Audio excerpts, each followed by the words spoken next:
हिंदू महिन्यांनुसार चैत्र, वैशाख या महिन्यांमध्ये जो ऋतू येतो तो आहे वसंत ऋतू.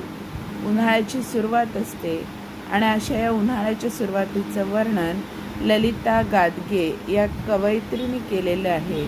कवितेचं नाव आहे उजाड उघडे माळ रानही. तर आपण ह्या कवितेच्या वर्णनातून येणाऱ्या वसंत ऋतूचं, उन्हाळ्याचं स्वागत करूया. स्वागत करण्या वसंत ऋतूचे रंग उधळले दिशा दिशांना.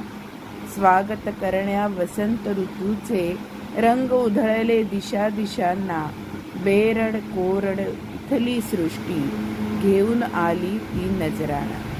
बेरड कोरड इथली सृष्टी घेऊन आली ती नजराणा.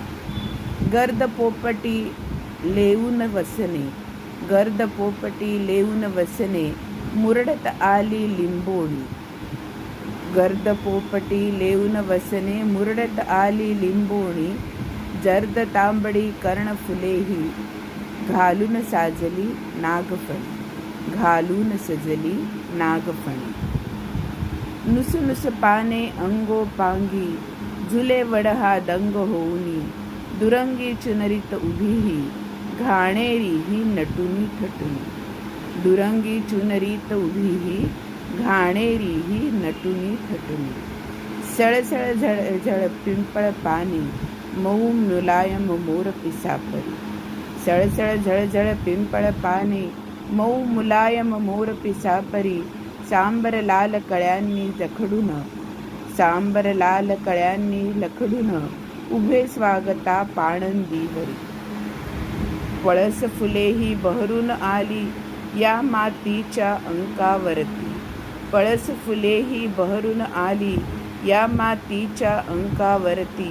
कुसुमे सारी या जगातली, कुसुमे सारी या जगातली पाहून त्यांना मनात झुरती.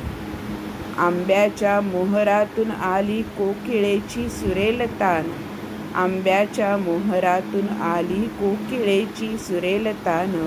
उजाड उघडे माळ रानही, उजाड उघडे माळ रानही गाऊ लागते वसंत गाण. उजाड उघडे माळ रानही गाऊ लागले वसंत गाण. कविता तुम्हाला कशी वाटली? या कवितेचा अर्थ जर तुम्हाला हवा आहे, कारण हे तुमच्या पाठ्यपुस्तकातली कविता आहे, हे तुमचं जे सुलभ भारतीचं पाठ्यपुस्तक आहे त्यातली कविता आहे. तुम्हाला जर याचा अर्थ हवा असेल तर तुम्ही चॅनलला लाईक करा.